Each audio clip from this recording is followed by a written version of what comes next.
Hey there, friend. Today we are talking about loving you and accepting that the struggle is real and the myth behind your eating disorder mindset or your disordered eating brain is telling you maybe you're just not sick enough. Maybe you really don't need help. Maybe there's not an honest problem. Girl, I dealt with this for so long. And I see my clients deal with this and talk about it very frequently. Am I sick enough is going to be the theme of today's episode. And I hope that you enjoy today's show. I hope it blesses you because, girl, if you have ever felt invalidated and you have an unhealthy relationship with food, then this one is for you. Here we go. Hey girl, welcome to the Her Best Self podcast. I'm Lindsay Nickel, former competitive figure skater and perfectionist, turned God-led imperfect boy mom and digital CEO. If you find yourself constantly thinking about food and wondering if you'll wake up one day free from the obsessive thoughts and behaviors controlling your life, then I've created this podcast for you. Because I know exactly what it's like to be a downright hot mess, trapped in a destructive cycle of disordered eating. I finally found freedom, and you can too, girlfriend. So if you're ready to heal your relationship with food and body and break the chains of control and show up in your best health, then grab your favorite Tarjay journal and let's get to it. So you can start living your best life as your best self. I'm going to start today's episode with some solid, hardcore facts. Not to scare you, but to just simply get your brain flowing so that you can lean in today and hear all that I'm going to share in terms of accepting that an unhealthy relationship with food can be a lot more terrifying than what maybe you or someone that you love is making it out to be. And I want to share this because it is definitely a part of my story, but also realizing that these things need to be talked about. And even though as a society, we're not quite there yet in the mental health space, we are trudging forward. And so loving you and accepting where you are right now and facing exactly what that looks like is going to get you to a place of peace. Especially if you're acknowledging that you have some unhealthy behaviors around food. But for today, the first heavy hitter I wanna hit you with is, according to ANOD.org, 1 in 2 people with an eating disorder feel like they do not deserve help. Why is this important?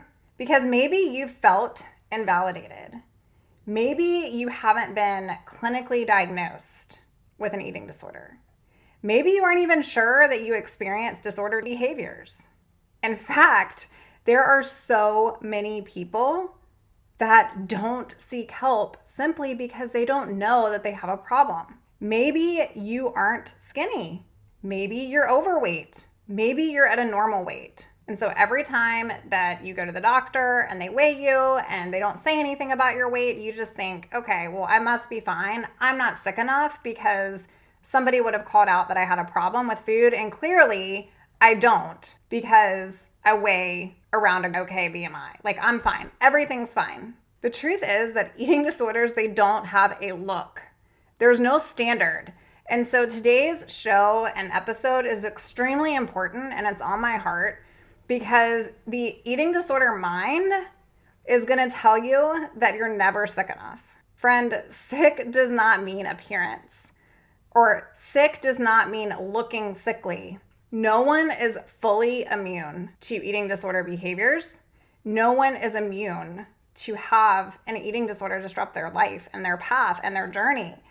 And even though maybe you don't feel like you have the look of somebody that has an eating disorder, there's no right way, there's no standard, there's no label that's saying this is what you must look like, i.e. a white female that's anorexically skinny in order to have a problem. There's no, am I sick enough? If you've been asking yourself that question, or you've been asking someone that you love that question, or maybe you need to pass this podcast episode to someone that you love, loving you and accepting the struggle is real.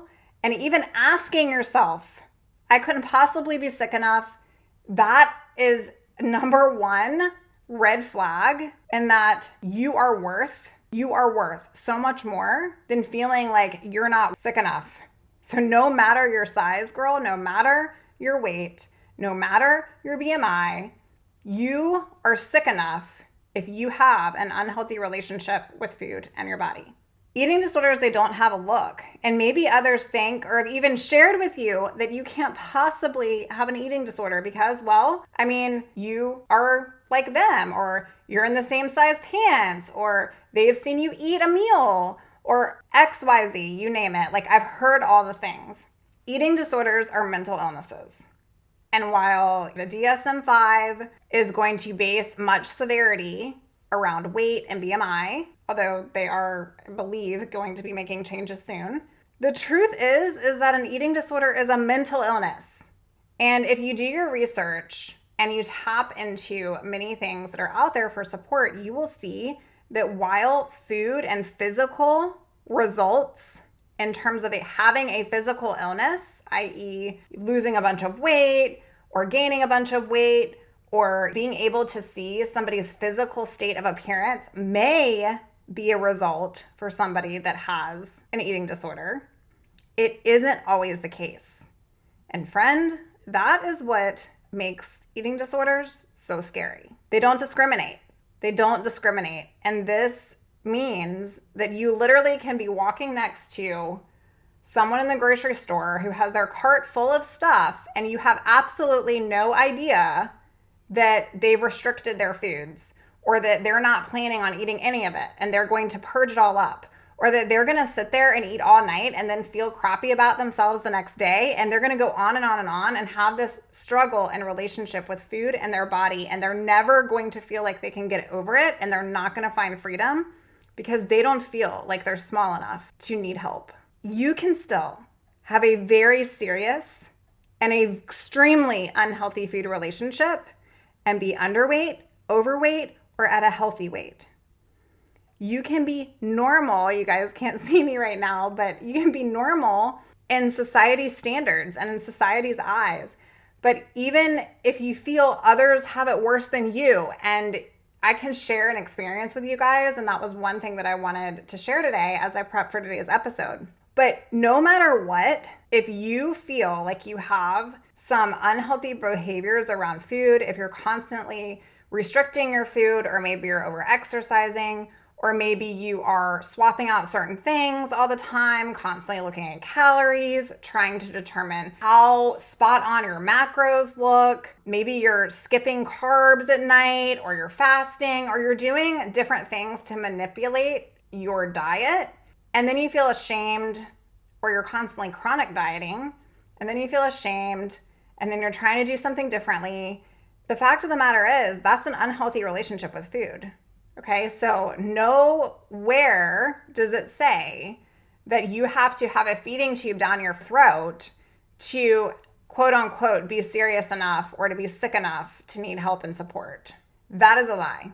So I'm going to share a little bit about my story, and maybe it will kind of help spark some of this in terms of just a storytelling session that can help you as you are traveling down this journey. So for the longest time, I had an extremely unhealthy relationship with my body and food. And as a professional skater growing up, I just constantly felt like I had to manage calories in, calories out. But at the same time, for a while, I had, I guess you could say, like the reality of I could probably eat anything because I was burning off so many things and I was burning off so many calories. But it didn't become an issue until I was told, right, by somebody that I admired that I was gaining some weight and I needed to watch what I was eating. And then my story that I shared at the beginning of the first episode, you can go back and listen to that if you haven't heard my story yet. But all of those things kind of led up to me consciously being aware that maybe I shouldn't eat that or have that second roll at dinner, or maybe I should consider a better choice like a salad instead of the fries at Chick-fil-A. Like all of these things, like that's where my journey started. And then over time, it amped up and I became completely obsessed, which is what we see with the eating disorder mind, is that it will tell you you're never good enough. And it will also tell you that you're not sick enough. And it is a very competitive disease to where it just wants to be controlling, and it just wants to control you, and it wants to control everything. It started very kind of slow in terms of I started restricting certain things and then opting out for better, healthier choices. And then that became completely twisted. But for months and months and months after I went to college, I remember just doing these very extremely unhealthy things like drinking so that I wouldn't have to eat, or having a salad before going out and then not eating later, or over exercising the next day, or eating a whole loaf of bread. Yes, I did this one time. Because I was physically starving, because I went for a very long period of time with not eating anything. At that point, I was at a completely healthy weight. And none of my friends, no one around me knew that I was struggling. And even my own self, I was like, I just need to control this. I'm not going to do the freshman 15. Like, I was determined I wasn't going to have that happen to me. And so it became such a controlling way of living my everyday and my life. And that was so irresponsible. But two, I just thought it was a way of being. I thought it was a way to control my weight as an athlete.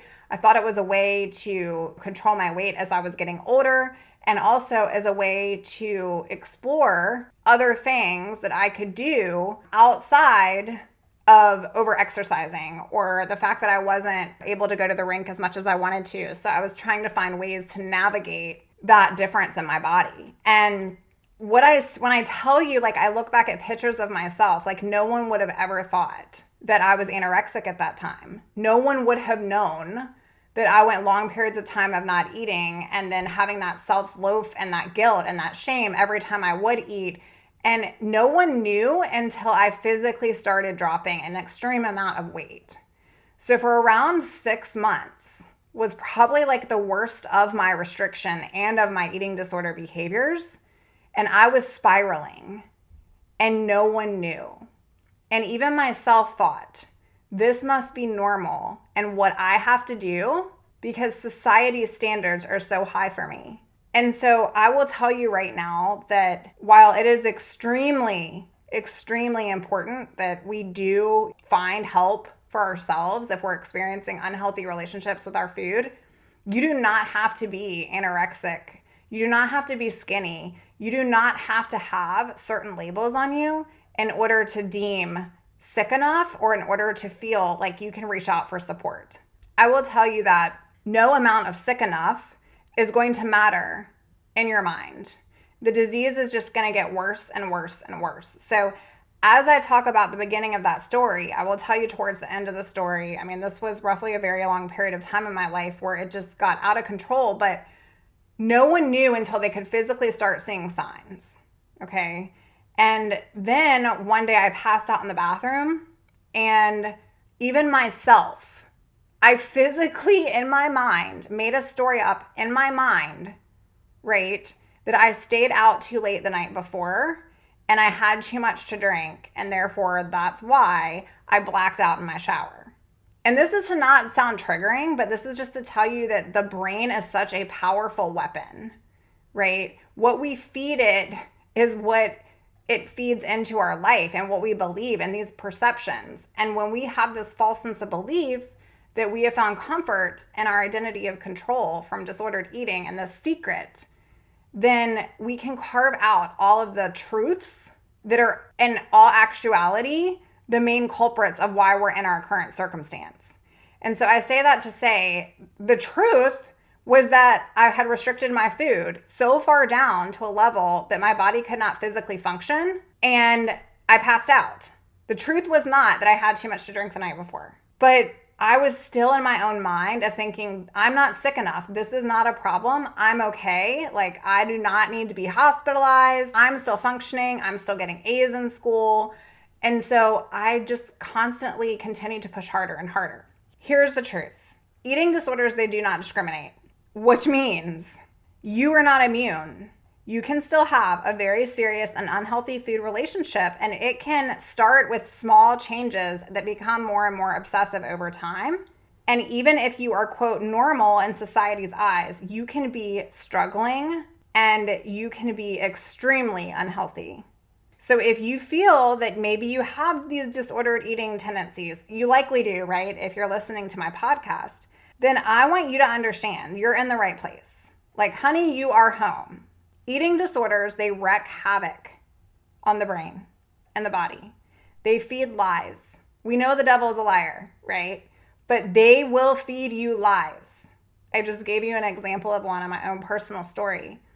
They will feed you lies that you're just not sick enough, that it's just not bad enough, that you don't need help. I had days of feeling like I needed so much help and I wanted to get out of this and I would do any and everything. And then I would have days of, I am good, I am fine, I'm on top of the world because I'm controlling my food intake. And then I would have that bounce of out of control again and that depressive state. Did you know that less than 6%, hear me, 6% of those people who are struggling with disordered eating behaviors are actually underweight? Less than 6%. So that means, think atypical anorexia, right? Like that is outside of the typical BMI structure of being clinically diagnosed as, having a BMI that is not on the charts, or an eating disorder not otherwise specified. Like, think of all of these things. You guys, you do not have to even go into a clinical office and get diagnosed to have an eating disorder that is a full blown out scary mess, and it is debilitating. Less than 6% of people that are struggling on this planet today are actually underweight. So society wants us to believe that like the skinny model that her ribs are showing and her bathing suit ad is the one that has an eating disorder. But my friend, it can be Sharon next door to you. It can be Paul that's at the gym on the exercise bike. There is not a predisposed, you're going to have this and you're going to have that, and this is what it looks like. This is deadly. And what makes it so scary is that sick does not equate to appearance. You're not fully immune. And therefore, if you experience signs where you constantly are struggling and you know that this isn't right and this is not a healthy way to live, then you probably are sick enough. Eating disorders are debilitating, and they have conditions that represent, hear me, the third most common chronic illness. Every hour, someone is dying, according to Harvard, every hour, somebody is dying of an eating disorder. And guess what? 9 times out of 10, no one knew they had one, because 1 in 2 people with disordered eating behaviors feel like they don't deserve help. They feel like they aren't sick enough. Friend, you are worth more than this life. If you were undiagnosed with cancer, would you wait until you had terminal signs to go get treatment? No, this is a serious life-threatening disease, and you should take it seriously. And it's not to be shameful. It is to just be mindful of the truth, because the truth is what is going to set you free. And I didn't experience that freedom until I got honest and true with who I was and knew that I haven't always lived this way and I haven't always struggled this way. And so this was something different that was becoming and taking over my every area of my life.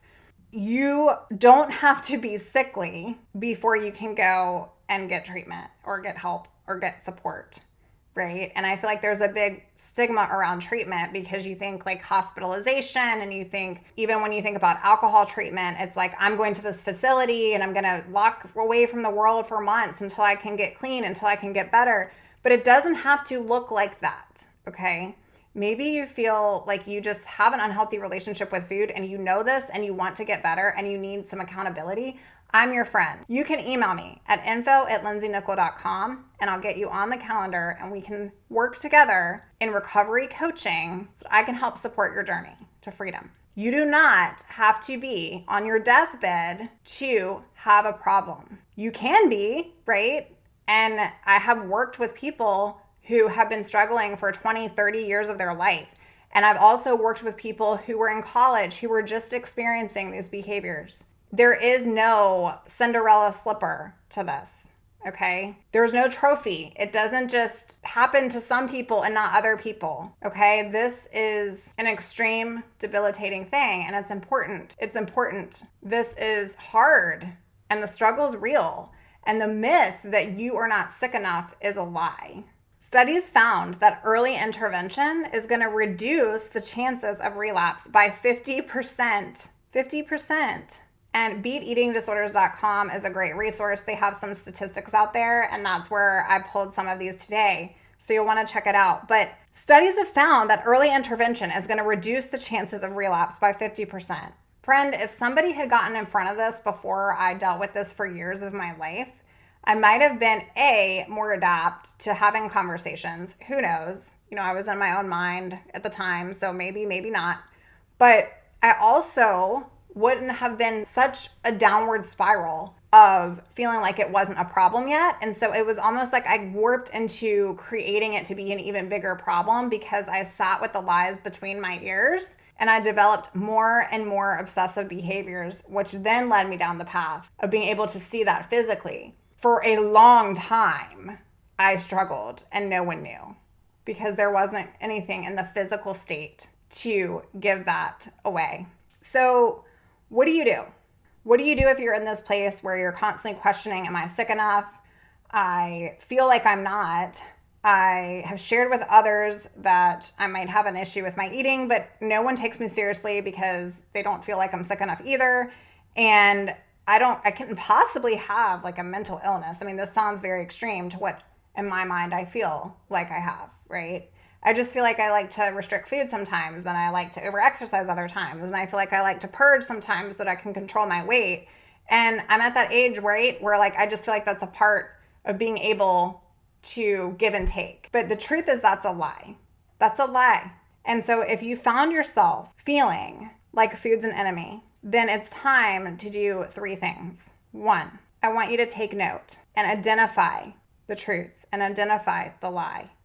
Get real right now with who you are. If you hear nothing else other than this from this episode, I want you to hear this on repeat.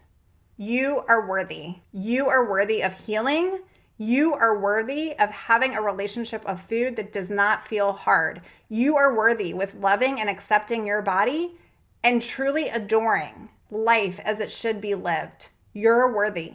If you have that unhealthy relationship where food is the enemy and you constantly feel down about your body, take note. Identify that this is not a positive thing in your life, that this is a struggle and that the struggle is real. Number 2, don't sit with it. Share it.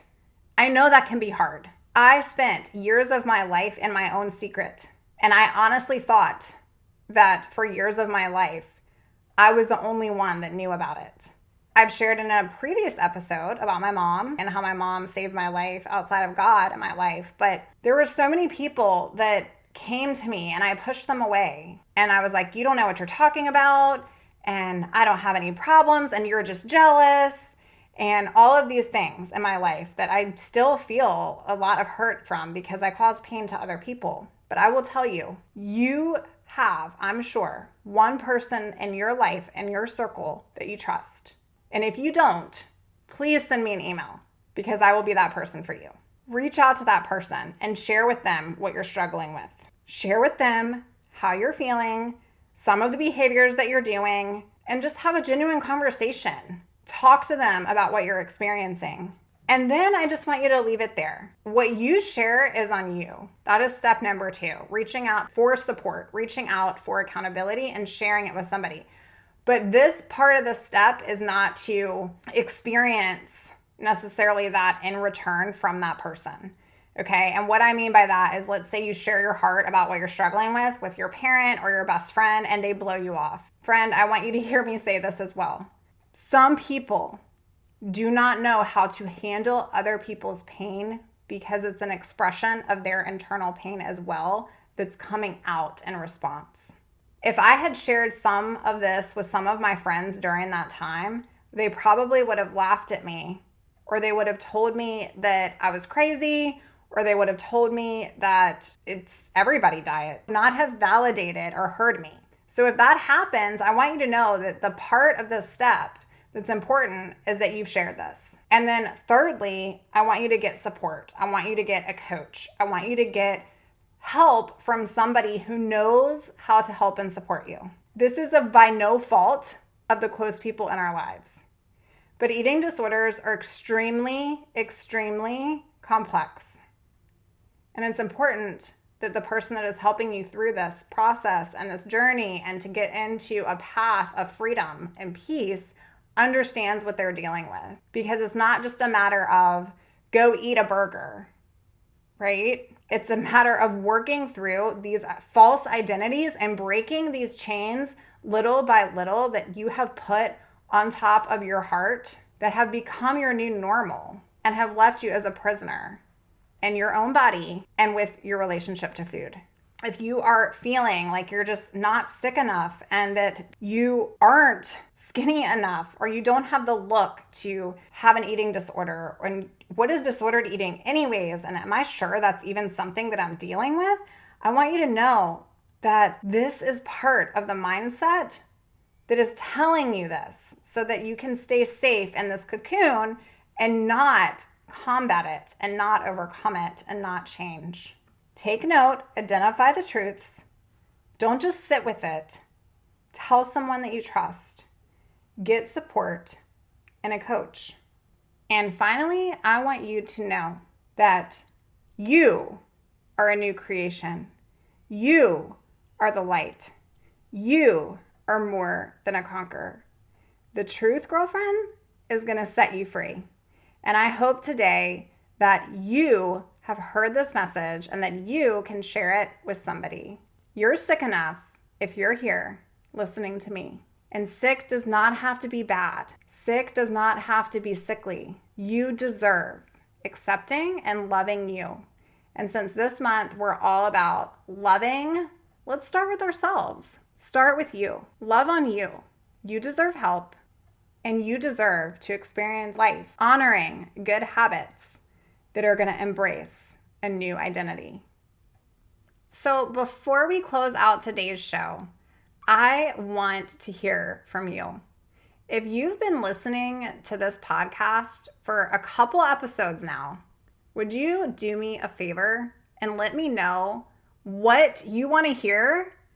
I am looking to really dive so much deeper into so many different topics, and I want to hear what you're struggling with and what would help you. So if you could send an email to info@lindsaynickel.com, I would love to hear how I can help you, and I'd love to hear what you want me to share. I will talk to you soon. Have a great week. May it be blessed. May you love on you, and may you know that you matter. Oh, friend, thank you so much for letting me share what was on my heart today. My hope for this podcast is to help more women find freedom from food and body. If this has empowered or blessed you, let me know. I'd be honored for your rating and review of my show, and I'd love to connect with you in my private Facebook community. You really can move from perfection to purpose. Let's break the chains together. I'll help navigate the way. Until next time, bye for now, girl.